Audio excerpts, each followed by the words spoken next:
Phone tapping case ఇన్వెస్టిగేషన్లో భాగంగా మరి నన్ను సిట్ అధికారులు విచారణ కోసం పిలిపించడం జరిగింది.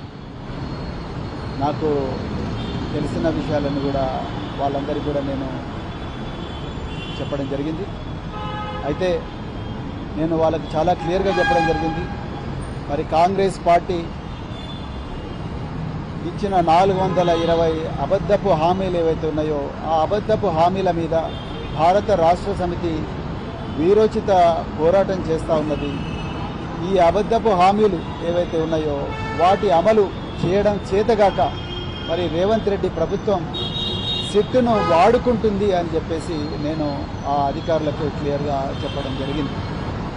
సిట్ అధికారులు మంచోళ్ళే కావచ్చు, కానీ వాళ్ళందరి బాస్ వచ్చేసి రేవంత్ రెడ్డి, హోంమంత్రి, ముఖ్యమంత్రి ఆయన్నే. ఆయన కన్సర్న్లోనే మరి మిమ్మల్ని అందరూ కూడా పనిచేయమని అంటూ ఉన్నాడు. రాజకీయ ప్రత్యర్థుల మీద ఆయన ప్రతీకారం తీర్చుకుంటా ఉన్నాడు, దానికి సిట్టును వాడుకుంటున్నాడు అని చెప్పేసి చాలా క్లియర్గా నేను మరి పోలీస్ అధికారులకు కూడా చెప్పడం జరిగింది. అదేవిధంగా మరి తెలంగాణలో కాంగ్రెస్ పార్టీ అధికారంలోకి వచ్చినప్పటి నుండి విచ్చలవిడిగా ఫోన్లు ట్యాప్ చేస్తూ ఉన్నది. చివరికి వాళ్ళ క్యాబినెట్ మంత్రుల ఫోన్లు హ్యాక్ చేస్తూ ఉన్నాడు రేవంత్ రెడ్డి అని కూడా సిట్ అధికారులకు నేను రాతపూర్వకంగా ముఖ్యమంత్రి రేవంత్ రెడ్డి గారి మీద కంప్లైంట్ కూడా సిట్ అధికారులకు ఇవ్వడం జరిగింది. నేను సౌత్ ఫస్ట్ పోస్టులో వచ్చినట్టుగా నేను ఆ ఎవిడెన్స్తో సహా సిట్ అధికారులకు ఈ కంప్లైంట్ ఇవ్వడం జరిగింది.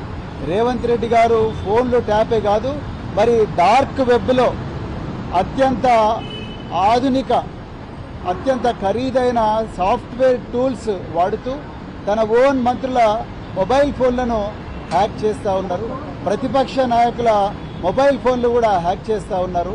మిగతా బిజినెస్ మెన్ల మొబైల్ ఫోన్లు కూడా హ్యాక్ చేస్తూ ఉన్నారు అనేది పూర్తిగా సౌత్ ఫస్ట్ పత్రిక రాసింది.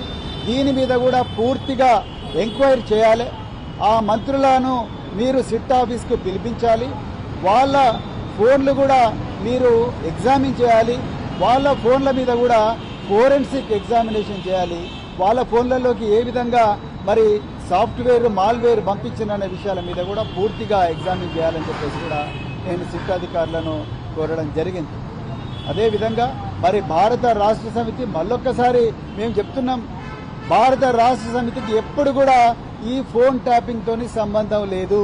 కేసీఆర్ గారు ప్రజలను నమ్ముకొనే మరి ప్రజల గొంతుకై తెలంగాణ తీసుకొచ్చిండ్రు.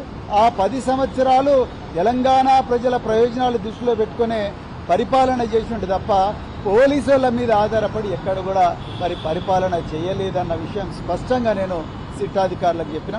ఒకవేళ ఎవరైనా అధికారులు తప్పు చేసి ఉంటే వాళ్ళ మీద యాక్షన్ తీసుకోండి అని నేను కూడా కోరిన. కానీ దీన్ని రాజకీయాలకు ముడిపెట్టకండి.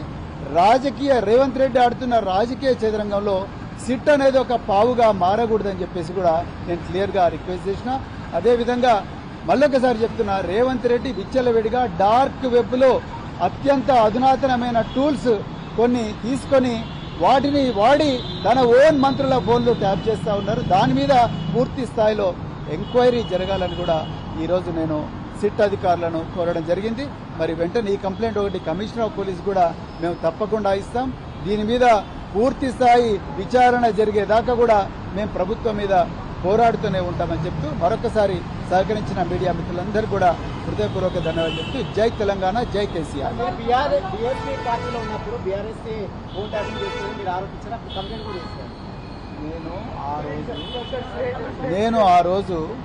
నేను నా phone state sponsored hackers tap చేస్తున్నారు అని చెప్పి నాకు యాపిల్ నుంచి మెసేజ్ వస్తే ఆ యాపిల్ నుంచి వచ్చిన మెసేజ్ ఆధారంగానే నేను నాటి కమిషనర్ ఆఫ్ పోలీస్ గారికి నేను కంప్లైంట్ ఇవ్వడం జరిగింది.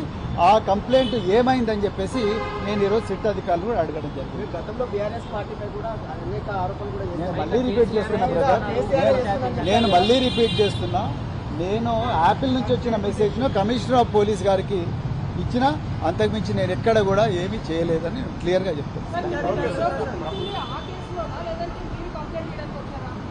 నన్ను పిలిచింది 243/2024 పంజాగుట్ట పోలీస్ స్టేషన్లో. దాంట్లో భాగంగానే రేవంత్ రెడ్డి చేస్తున్న విచ్చలవిడి ట్యాపింగ్ మీద కూడా నేను ఎంక్వైరీ చేయాలని చెప్పేసి సిట్ అధికారులను డిమాండ్ చేశాను.